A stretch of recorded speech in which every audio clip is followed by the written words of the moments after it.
It is. Alright, welcome back. It's Monday the 28th of October 2024. I haven't done any videoing for a couple of weeks, I don't think. This is weird because I'm looking at you, but the camera's over here, so it looks like I'm looking over there. I'm videoing on my phone. Yeah, 28th of October. Finally got a bit of dry weather. We've actually got a dry week. There's a chance of a bit of drizzle later on this afternoon. Apart from that, they forecast high pressure and dry. Only thing is, it does look like it's going to be a bit misty and foggy in the morning, so that's not ideal. No wind. Never happy, are we? There's always something to complain about. Later on in the week, I think the weekend, they're on about maybe the wind picking up a little bit, the wind getting around in the north. So yeah, that should dry things out a bit better when we get colder wind. So yeah, I am up at farm 2. We're putting in some winter wheat. So far I started yesterday afternoon. So far I've done 12 hectares, and we're on some mixed ground here. We're on some light soil, and then we're on some really heavy clay as well. So, and it's a bit lumpy on the heavy clay, but we're just persevering on. Hopefully the seed's going in the ground. If it does stay dry, we may even get the chance to roll this. If it stays dry all week, we might even get the chance to roll it, and then all the lumpy bits, I'll turn you around. Yeah, and then all the lumpy bits on the heavy clay, which you can probably see, will get squashed down then. So you never know, hopefully we can roll it. Anyway, I'm just putting in a tram line on the tram line. See here, look. So later in the week, we're also supposed to be, Oliver's are supposed to be bringing us a demo drill, a Horche Avatar 6 metre. So we'll see how that goes. I'll do a bit of videoing of that. I was gonna speak to Sam Agri. They might possibly bring us out a Vicar direct drill as well. And then also, if I get the chance, we'll go around to the neighbours and have a look at their Amazon Condor. I still haven't managed to get round and have a look at that, but yeah. So this could be a bit of a direct drill video. At the moment, the drill that we're using is called a Cockling Jockey, and it's a conventional tine drill. It's just got tine legs that dig into the soil, and they drop a seed in behind the tine. Very simple design of drill. It works in all weathers. That press, the only time that press ever blocks up in the back is if it gets a flint stuck in it. It won't block up because it's got mud stuck to it. You wouldn't get a Horsch Sprinter or a Vadestad Rapid going through this. They block up in seconds. So yeah, this is a really good drill. The only thing is the seed depth does vary a little bit, depending on how much weight you've got in the hopper and things like that. So yeah, but it does the job. It's good wet weather drill, this. There's a little bit of breeze today, which is good. Better than yesterday. It was completely still. Yeah, so these drill coulters, the seed comes down this tube here and then drops in behind the coulter, behind the point. So very simple design. This is bean stubble, what we're drilling the wheat into, and the variety is KWS Palladium. We'll have a quick look at the seed depth. It's not going too badly. There's a lighter bit of soil here. There you go, look. It's about 35-40 mil in the ground. That's good. Pleased with that. You get the odd bit like that, look, that's lead on top.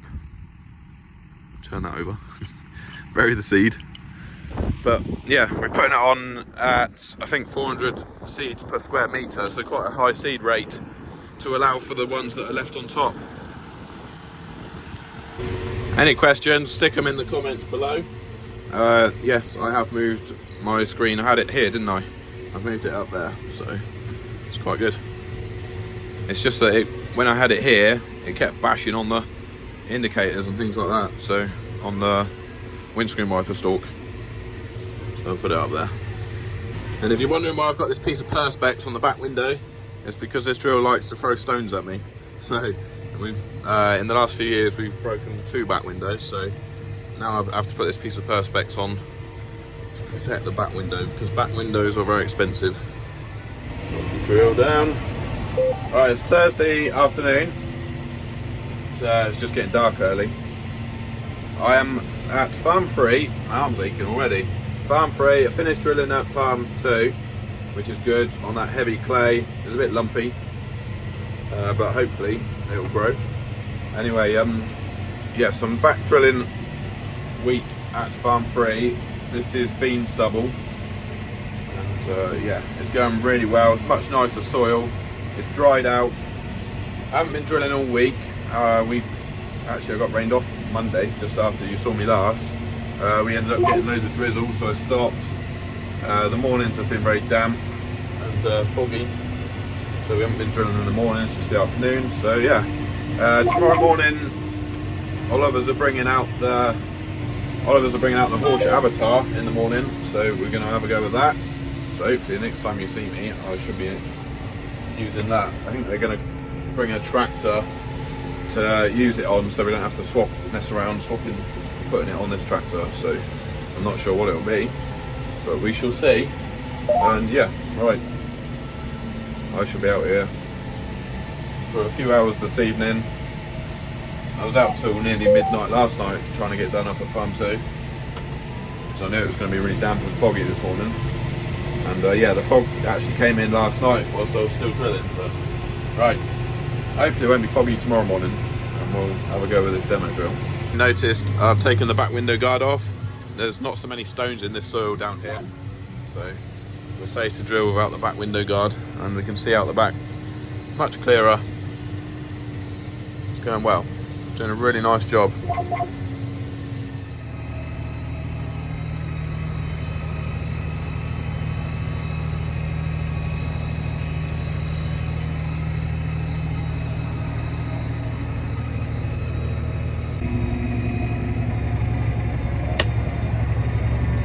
Alright, Friday morning. We're at Farm 1. We're in a small 5-hectare field, and we're putting some winter wheat in with this demo drill. We've got a 6-metre Horsch Avatar, and we're actually got it on the back of a Class Axion 850. It's a bit of a beast. I'll get out and show you around the drill in a minute. It is putting the seed in the ground quite nicely. We are on heavy clay here, and it is slightly wetter than what I thought it was going to be. But the story with this field is that it was a grass. It's been grass for about 5 years.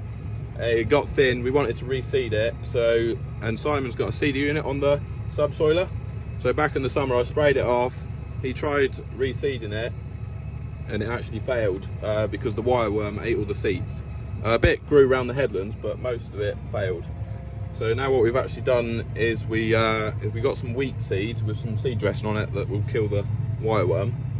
And now we're putting this into wheat for a season, and then it will go back to grass after. Well, we might do. Try and lift the drill up. We may do first wheat, second wheat. This steering wheel corrects itself back to centre when you let go of the steering wheel. Need to lift the coulters up. Like I said, it is a little bit wetter out here than I thought, but the drill's coping with it really well. It's picking up on the wheels a little bit, but only a certain amount. It's just got a little bit on there, and then it's not building up anymore.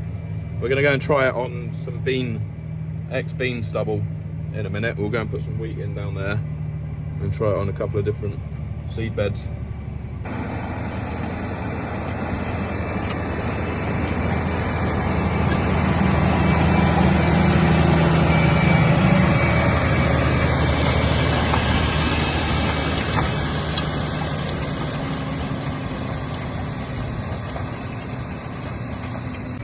Trying to work out how to turn. It's getting quite warm in here.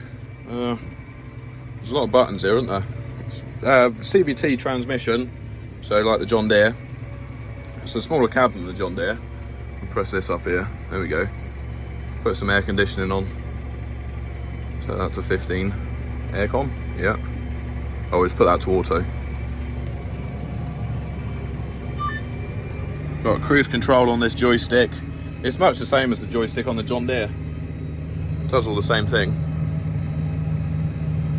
The way it works is the disc and the wheel, they open a little slot. They cut a little slot in the ground to put the seed in, but the seed doesn't drop to the bottom of the slot. It actually, the seed drops down and it gets pushed into the side of the slot, so it's not sat right down in the bottom. Say if it suddenly got wet, then it's not sat in water. And also if it's pushed into the side of the slot, it's got instant soil contact. So that's the idea with it. And even though it's pretty wet out here, it's still working really well. Just going to do the headland now. You can see on the headland some of it grew.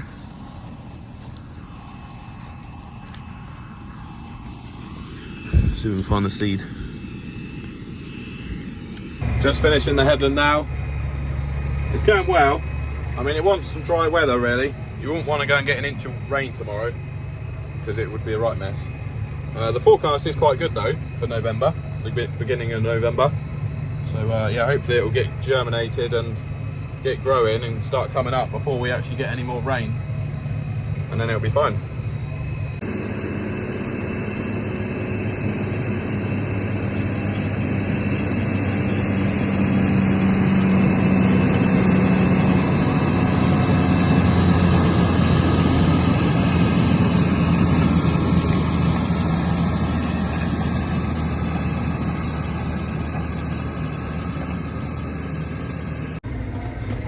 Just off to the next field. I just drove up the track to get all the mud off the tyres. As you can see, it's all on the track now. Folds up nice and neatly. It's very compact. Yeah, we've just drilled that 5 hectare field. So now we'll go up the road and try a different field. Some ground that's been subsoiled.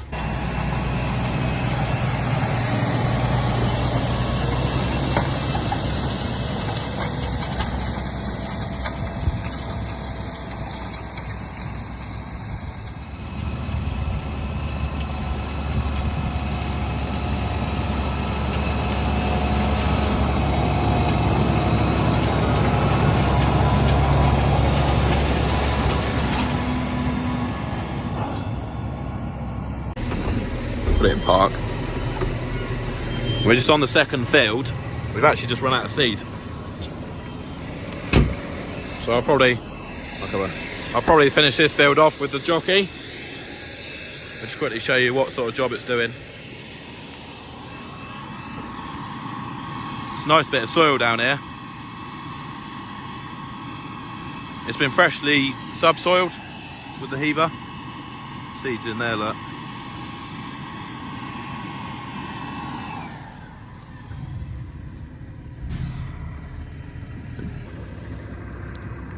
Yeah, so it just keeps it all more even. Yeah. It's certainly cleaned it up. Yeah, no, at least, it's not made a bad job at all. At least it's not sticking to these wheels anymore. Just shows that the disc drills can cope. Yeah, it can still go in wet conditions, yeah. in tacky conditions. The seed obviously comes down the pipe, and then is it the disc and the wheel creates a opening, doesn't it? So the wheel on the outside does your depth, so that's adjusted on the T-handles, move them up and down to move where the wheel sits, so that'll be your stop for there. And the disc cuts at an angle horizontal and vertically, so it cuts the slot open, and then the seed boot's sprung loaded onto it. Oh, I see, yeah. So that keeps the disc clean. So yeah, it rubs against the disc, scrapes off any mud or anything that could block up or anything, stops it sticking. So yeah, it opens the slot up, drops the seed in, and then the gut the wheel on the back, presses it back in and closes the slot. Closes the slot back in. And then this little, what's this called? That's a uniformer tab finger. Uniformer tab. That pushes the seed to the side of the slot, doesn't it? So before the wheel closes the slot back up again, the uniformer finger runs in the slot, pushes the seed down. Yeah. To stop the air from the fan. That's to stop the seed coming back out the slot. Yeah, oh, I see. Just presses it in enough that it stops it blowing back out of the slot. Yeah. Fair enough. Right, it's been good. Right, we might go and run it through some mustard quickly. Just like it's second nature. Right, yeah, so we've run out of seed on the headland of this little field. I'll finish it off with the jockey.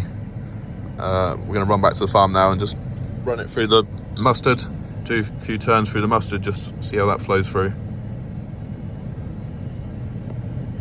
This probably is quite a wet part of the field here, but we'll give it a go. It gets drier out there. We haven't put any seed in, we're just going to run it through. See what sort of job it does. Oh yeah, bring the incomes down. Alright, let's just go for it then.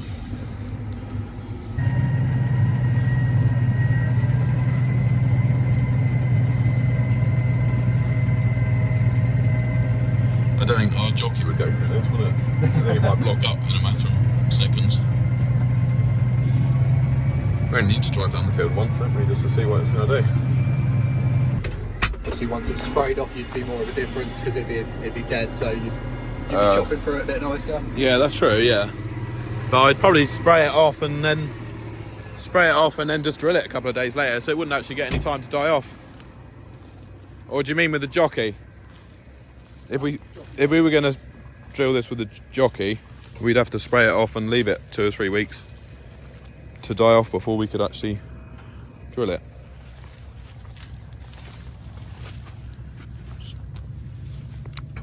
Still doing exactly the same job, isn't it? Yeah, so you're still opening your slot, same depth. Opening and closing. Pressed it and closed it. And without blocking up. without blocking up. It's pretty. The ground's still pretty wet out here, isn't it? Yeah. It's not too wet, is it? It's just tacky. You can actually see now where it makes the slot. So you can see where the finger is, you can see just in behind there. I'll pull that up out of the way. Yeah. You can see the slot that it's made. Yeah.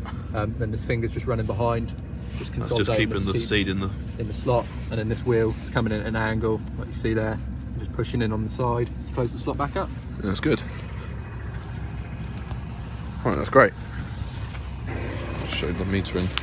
It's got 2 different metering units on it, and 2 different sections to the hopper, so we can put seed in the front and fertiliser in the back, or slug pellets. Sound right? Yep, yeah. Then you can have it piped up as well, so you can have it piped up so it's left and right hand sided on the metering units, so one tank goes left. So it shuts off half left or right. Okay. Or you can have it piped up as well, so you've got it front and back, so that you could put certain seed. Oh, you can have 2 different types of seed? Yeah, you could inter-row crop it. Oh, I see. Oh, so you can have one seed coming down the front row. Yeah. And then a different seed going down the back row. Yeah. Yeah. Fair enough. Yeah. Or you can just put same seed in both hoppers and have big capacity to hold seed. There's half the seed rate between both meters. Yeah. I would have thought we managed to fit a ton in the front, so I'm guessing another ton in the back. Yeah. So Hold 2 ton. 60-40 split, so you get a little bit more in the back. Oh right, okay. Yeah, and it easily fitted a ton in the front. Right. Certainly a bit different drilling into a full crop of mustard.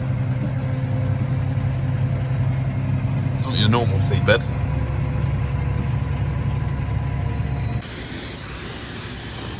It's got some big old chunky tyres on the back of it too. Alright. Brakes are on. What do you think? Yeah, really well. The mustard flowed straight through it. What has it got? 7 tens. Down there on gallops.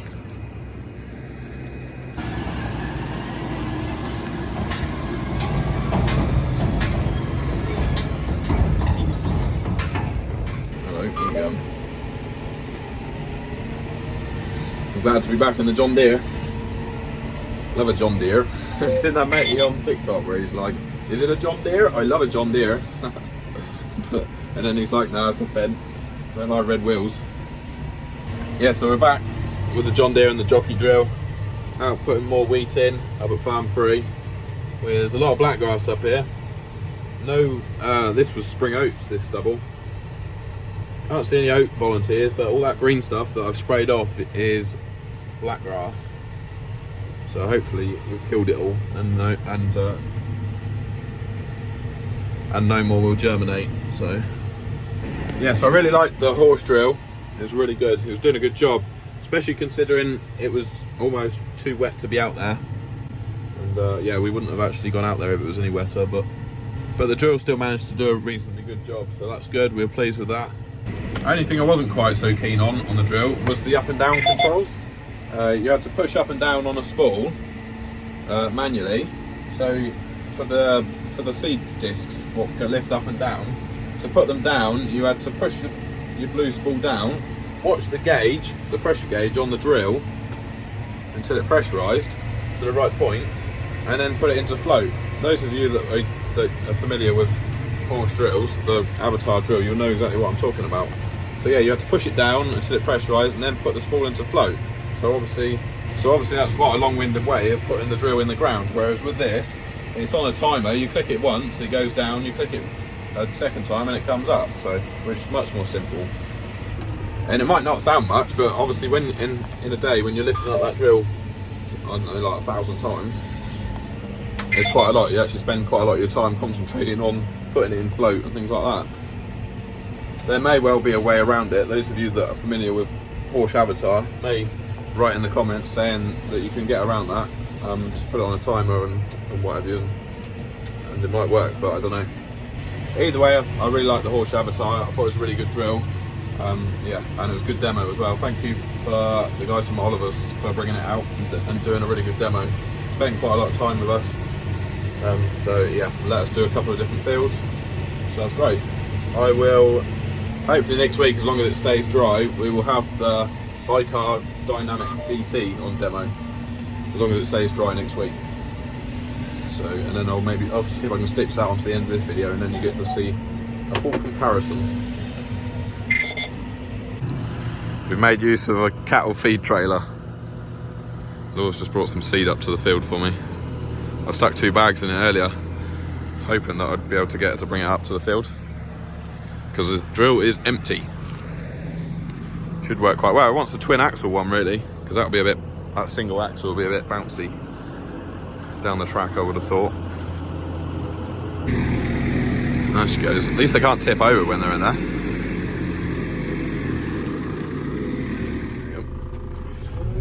Yep. Saturday morning, makes a cracking seed trailer. This one's, like I said last night, needs another axle, and also needs to cut the bag lifter down because it's too wide to fit in the trailer. I'm pretty sure Laura will take it out of there and put it on the front of here. She won't bring it down the field like that, but I'll leave it like that for a minute. Sunday morning, start spraying some pre-em herbicide on the winter wheat seed beds. It's possible that we're going to have the Amazon Condor on demo next week, as well as the Vicar Dynamic. So maybe if that does happen, I'll end this video now, and then I'll start a new video next week with those 2 drills. So yeah, thanks for watching. Bye for now.